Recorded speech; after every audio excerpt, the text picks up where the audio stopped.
and learn about it. Exclusive interview with our very own Chloe Melas. In a wide-ranging interview, Amazon's founder, Jeff Bezos, is opening up about politics, philanthropy, and the economy. He and his partner, Lauren Sanchez, also tell CNN they're writing a $100 million check to the legendary country singer Dolly Parton to help her advance her own charity work. Watch. Talk to me about choosing Dolly Parton. Well, look at what she's done and how she's led her life. And the way she's done it, these bold things, always with... Bro, I can't believe I'm about to say this about my boss, but they are so busted. What's going on, dude? There's just something going on with, like, rich people and like, the kind of, like, rich person plastic surgery. Like, you either look like Bella Hadid, which is great, right? Or you go one step further and you're, like, Omega rich. And then I don't know if it's like the oozing of the Botox that you use when you were like kind of rich or not really all that rich, or if you just don't know what the right esthetician is, but it's just crazy. Civility and kindness. She's a unifier. You know, we have big problems in the world, and the way to get big problems done is you have to work together. We have too many examples in the world of conflict and people using ad hominem attacks on social media and so on and so on. You won't find Dolly Parton doing that. And when you Yeah, that's why we chose Dolly Parton, because she doesn't engage in ad hominem attacks. Yo, oh my God, I really hope this motherfucker doesn't know who I am. Holy shit, dude. And I mean, I love him. I love Jeff Bezos. Sir, you are so good. I love you. You are the best. I mean, you're better than Elon Musk, okay? You're so good. I think that your Lex Luthor style approach is very cool. You chose the exact opposite route. Instead of doing the hair plugs and not doing steroids, you chose to do the steroids and the HGH and not go with the hair plugs, which I respect, I think. That's cool. And you went to space. That's cool. You're not weird at all. You're not weird and gross at all, okay?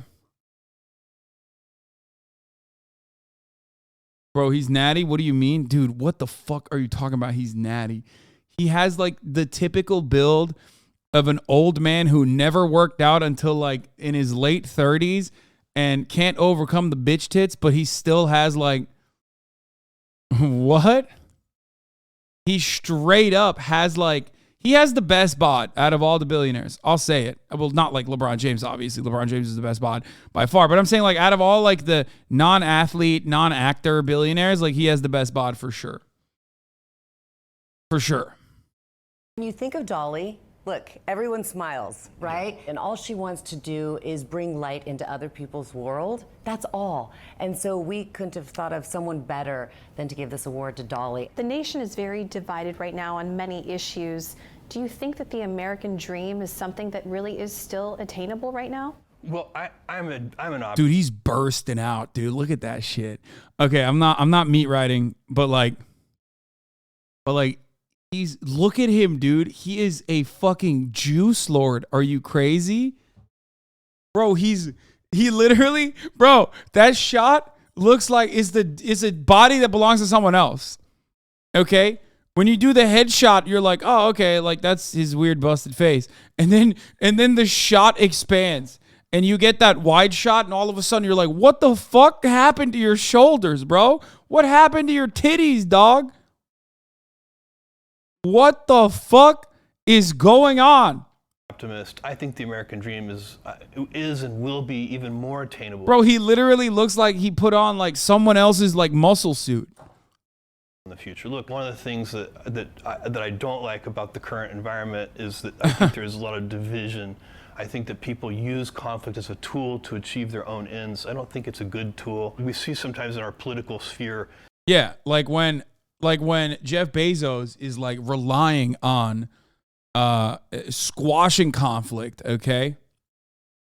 Relying on the state to squash pre-existing conflict, like people being like, hey, we want better wages. Like, hey, can I not piss in a bottle? Hey, I don't want to be attached to this fucking machine that's like constantly calculating what what my time off task looks like.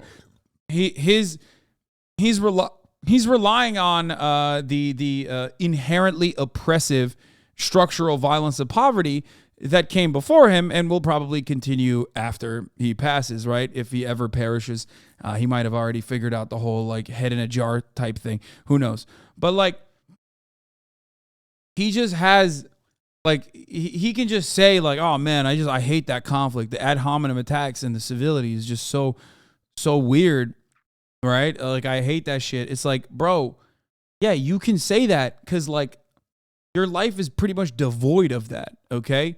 There is not a single fucking conflict that you can't pay your way out of. I mean, guys, remember, this is a man who, like, he overcame divorce court. He's a divorce court victim, okay? He's a divorce court victim, which was the greatest conflict facing any, cisgendered, heterosexual, red-blooded American man, okay? He overcame that. He I don't think he won divorce court, let's be real. It was a -$50 billion divorce court, okay? And part of the reason why he went to divorce court was because the fucking Saudi nation, like, revealed that he was sexting that cutie next to him on, like, different social media apps and shit. Does anybody remember that? Which, by the way, Mackenzie is a dime, straight up. I can't believe he downgraded so hard. Like, Mackenzie stood by your side from day one. That's your day one. She's natty. She also likes to work out. She keeps it tight. Cannot believe that this man fucked the big bag up like a $50 billion downgrade. Anyway, that's unrelated. I just can't stop thinking about that regularly. All right, let's keep going. Certain politicians criticize other politicians. They criticize their motives, their character. They call them names. Once you've done that, it's hard to work with somebody. And that's why we created the Courage and Civility Award, because we want to highlight people who don't do that. And we wanted to amplify their voices, because it'd be real funny if they gave me that. the voices that are really negative seem to get amplified in this world. When you go and you look at your net worth, it's too much money to even spend in a lifetime. Do you plan to give away the majority of your wealth in your lifetime? Yeah, I do. And the hard part is figuring out how to do it in a levered way. It's not easy. Building Amazon was not easy. It took a lot of hard work, a bunch of very smart teammates, and I'm finding, and I think Lauren's finding the same thing, that philanthropy is very similar. It's not easy. It's really hard, and there are a bunch of ways that I think that you could do ineffective things too. So No, bro.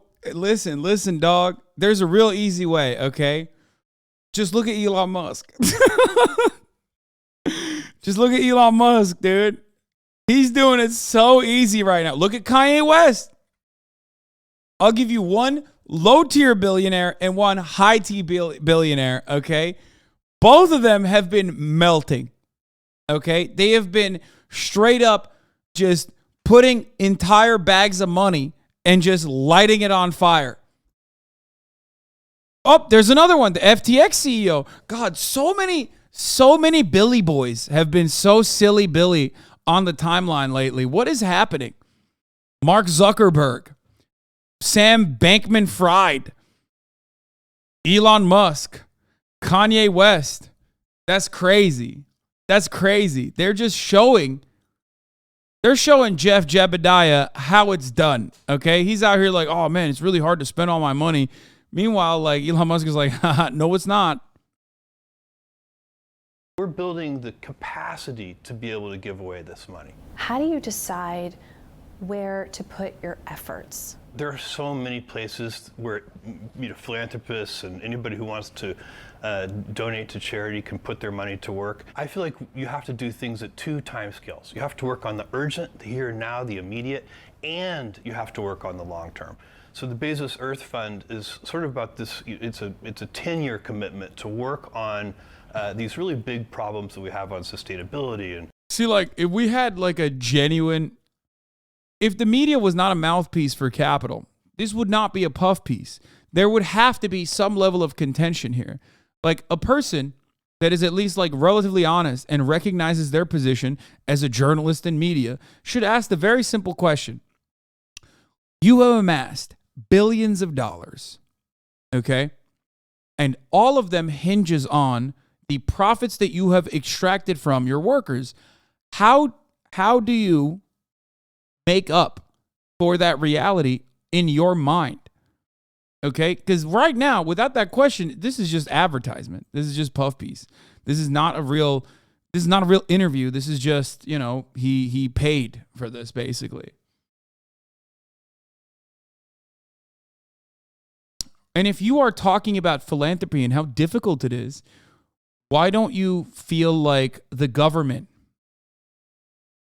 should get some of these funds rather than, you know, these tax-free donations or these donations that you're going to be making that will also shelter some of your assets and some of the tax burden that you have, will diminish some of the tax burden that you have.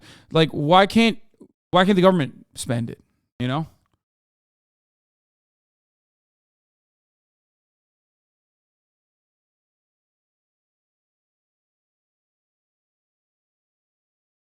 Conservation and restoration. Stop saying the government was send it to Ukraine. Shut up. Shut up. Don't be a fucking weirdo. Don't be one of those guys. You're literally playing. Like, yes, the government does spend a lot of fucking money on the defense side, okay? But it doesn't matter. Ultimately, there's a fuckload of money that still goes to the roads and the schools. And, like, you are literally just starving the beast, but in a leftist way. It hurts my soul when people who are otherwise functionally leftist make these kinds of arguments. Okay? Oof. Oof. It's crazy. Like, you're not wrong. That's the worst part about it, is that, like, you're not wrong. Yes, the government will take a lot of your funds and use it in an inadequate fashion. Use it for the military-industrial complex. Certainly. That is the truth. Okay? They will do that. And that is a realistic position.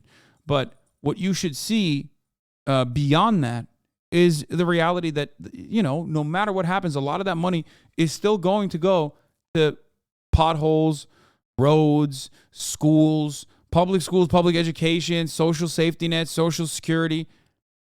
There are so many areas that are inadequately funded. You can work to try and fix the government and make sure that it operates for everyone adequately, while also consistently staying on message with making sure that billionaires pay their fucking fair share, which I think they should. Also, when you say that about Jeff Bezos, like, what are you, crazy? He has government contracts. He's a defense contractor just like anyone else. So, like, what, you think Jeff Bezos doesn't want to fucking pay his fair share in taxes because he's like, oh, it's going to Ukraine? He doesn't give a fuck, dude. He's literally a defense contractor. The fuck are you talking about?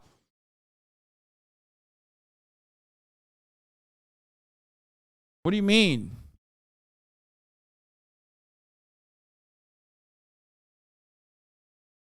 The Day One Fund, where we do work on the here and now, the urgent food security, homelessness, transient homelessness. There's all kinds of very important problems in that arena too. Talk to me about this team that you two have. That is pretty funny. Jeff Bezos has never seen a homeless person. I'm gonna be honest with you. When do you guys think the last time Jeff Bezos saw a homeless person? Like, straight up. Like, I don't think he can see with his eyes a homeless person in the physical space. There is no shot. People are like, he's from Seattle, lol. It's like, yeah, dude. What? He lives in a fucking compound. You think he just, you know, strolls down to the local Starbucks to grab a cup of Joe? Like, no. It's Jeff Bezos, brother.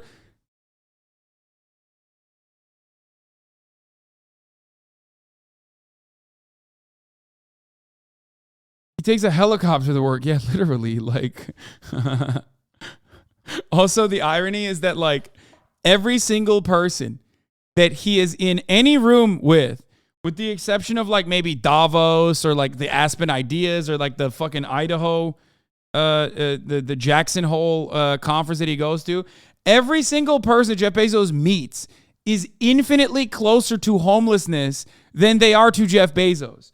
Jeff Bezos is so wealthy that he quite literally is in like 99.99999% of rooms, everyone is literally homeless. Like, he went on a fucking rocket. He went to space with a bunch of dudes who were functionally homeless in comparison to his wealth. William Shatner included. Okay?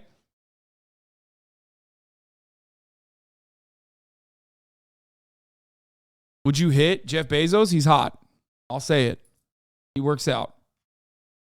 Built together. That's a good word. We're really great teammates, and we also have a lot of fun together, and we love each other. True. So I love how we work together. We Shatner. always look at each other and like, we're the team. It's easy, you know. We bring each other energy. We respect each other, so it's fun to work together. Let's bring in our own Chloe Melas, who sat Yeah, people say don't sleep with your boss until your boss is Jeffrey Jebediah Bezos, dude. I mean, come on, he's hot. He's hot.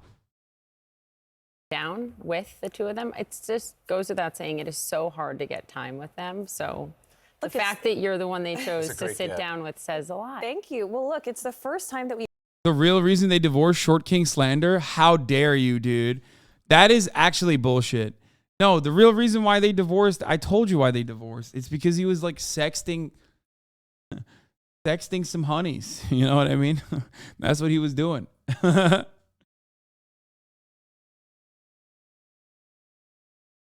Bro, he ain't watching right now. You can talk shit. Listen, dog, I'm trying to secure a fat contract, okay? I'm trying to get the bag. Honestly, he fucked up the bag double time. Like, not only did this cost them $50 billion, but it also cost them like Mackenzie Bezos' love and affection. And she seems like as normal as you can be. It's not like they met while he was like super wealthy or anything. They like literally, that's a day one. And she's very attractive, like on top of everything else. But it's in my opinion, I think it's like so much more important to be day one than anything else. All the money in the world and he still can't buy privacy, brother. The Saudi kingdom hacked him. It's not like it was some fucking phishing scam that he got caught in. It was the Saudi government. The level of access that they have. Here, let me tell you something, okay? The Saudi kingdom has more access to your shit if they want to. Like, let's say you're like a Shia Saudi person living in fucking Canada, okay? They have more access to your personal information than like the CIA does. They'll just go and buy it.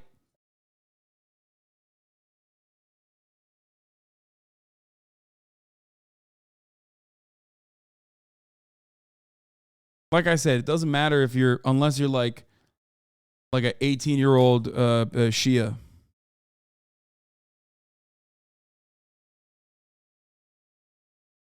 A Saudi national who is a Shia who is like living in fucking Canada or some shit.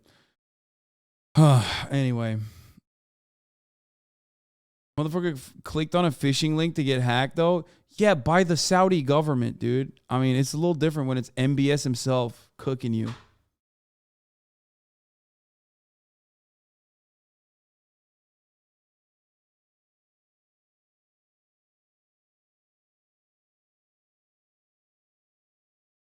Why did they do that? I don't really remember what was the reason behind that move.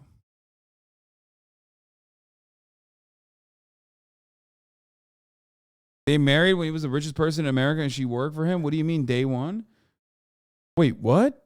No, dude, you're talking about Bill Gates.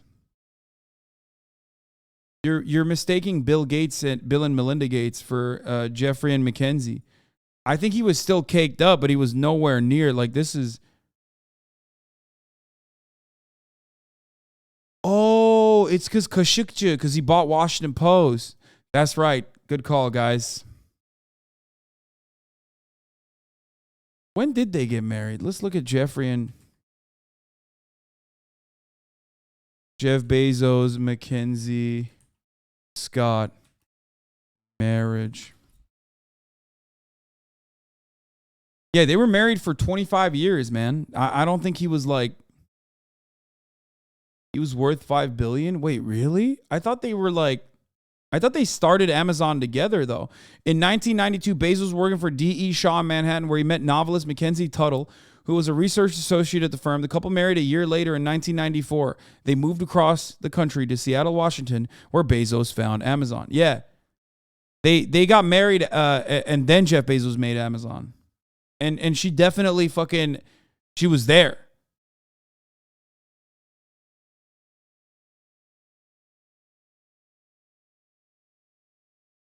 Yo, low-key, Mackenzie and Jeff, like, their height difference isn't that significant if you take out Mackenzie's neck length, dude. What the fuck? Mackenzie's like 80% neck. What is going on? She helped him run it out of their garage, if I remember right at the beginning. Yeah.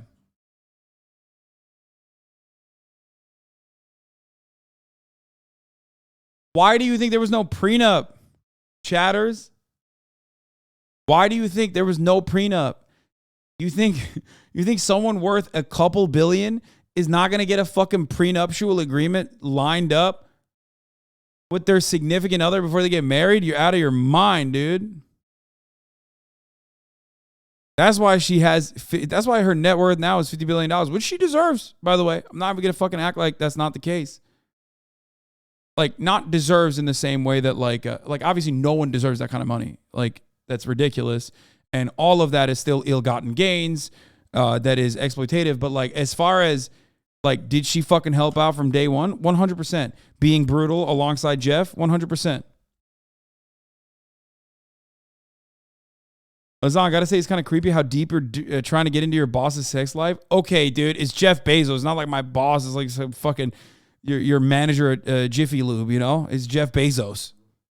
It's the news. We've heard from them together in 4 years, and the first time ever since they first came out as a couple in 2019. And, you know, he doesn't really give sit-down interviews, and it was all pegged to obviously giving Dolly Parton this $100 million grant Friday night at a private event at his home. He's previously given one to our own CNN Van Jones, Jose Andres. But we did talk about potentially buying the NFL Commanders, the Washington Commanders. And we did talk about Lauren wanting to go to space with an all-female crew. So this was a very oh my God at their home in D.C. that lasted over 20 minutes. Yeah, and of course, he's one of the wealthiest men, one of the most powerful men in the world because of course, what he has built at Amazon and other entities. He has been fretting about the economy. He has been speaking out. He's clashed with the White House on what he believes are the real issues. What did he say to you about where things stand in his view? Well, look, he recently tweeted, "Batten down the hatches." So I wanted to know, what is your take on the recession? Are we in one? Take a listen to what he had to say. We are in some tough economic times. Yeah. Some people say that perhaps we're already in a recession. Do you think that we're in one? And what is your advice for small business owners? I don't know whether we're technically in a recession. I know economists argue over that, and they have certain technical definitions. What I can tell you is the economy does not look great right now. Things are slowing down. You're seeing layoffs in many, many sectors of the economy. People are slowing down. The probabilities say if we're not in a recession right now, we're likely to be in one very soon. So my advice to people, whether they're small business owners or, you know, is take some risk off the table. If you were going to make a purchase, maybe slow down that purchase a little bit. Keep some dry powder on hand and wait a bit and see how. Try to reduce some risk in your business or your life. Well, you tweeted "batten down the hatches." That's what you mean by that? That's what I mean. Let's say if you're an individual and you're thinking about buying a new, large screen TV, maybe slow that down, keep that cash, see what happens. Same thing with a refrigerator or a new car or whatever. Just take some risk off the table. If you're a small business, maybe delay some capital purchases. Do you really need that new piece of equipment? Maybe it can wait a little bit. Have some cash on hand. Just a little bit of risk reduction could make the difference for that small business if we do get into even more serious economic problems. So you got to play the probabilities a little bit. Any idea in terms of what you're hearing or just with your expertise as to how long this recession could last? I don't think even the most experienced economists in the world can answer that question. It's a very challenging thing to try and estimate. So is someone gonna ask, like, so what's up with, like, when you say, you know, shave a little bit from the corners, do some cost cutting? What about the 10,000 employees you are starting to fucking lay off? Like, does that factor into your, you know, redundancy elimination? You know, because you're Jeff Bezos. Like, you're telling me, you know, lay off the fucking avocado toast. But for you, that means, like, you know, 10,000 workers that are now out of a job.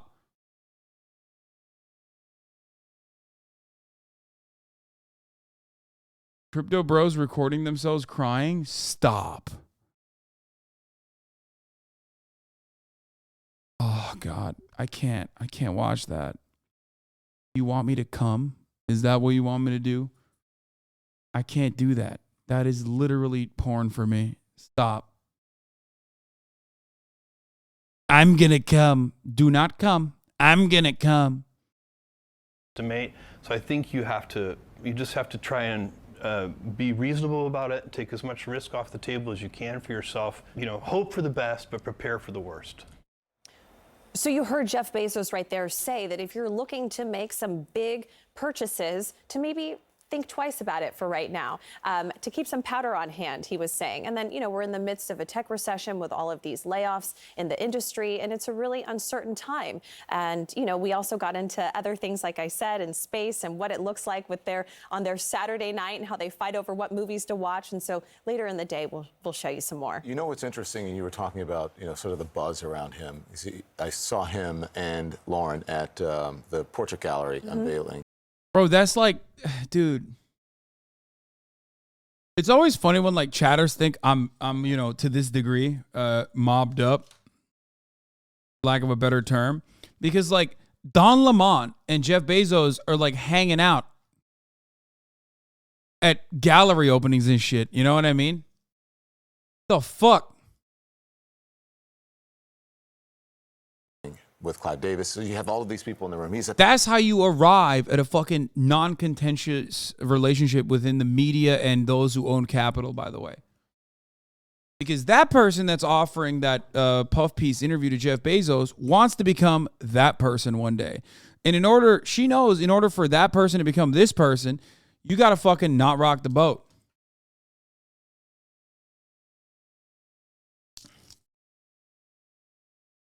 The top of the celebrity CEOs. Not that he's a founder, but who was in the room? Marianne Edelman-Wright, Jose Andres, Venus and Serena Williams, Hillary Clinton, Dr. Anthony Fauci, Clive Davis. You know who? I mean, people were focused on them, but you know who had the biggest buzz? Tell me. Jeff Bezos. I mean, he did go to space. Yeah. There's that too, on top of everything else. And it sounds like I'll say again, that she's planning to go with an all-female crew in 2023. So there you go. That's so sick. Yeah, feminism.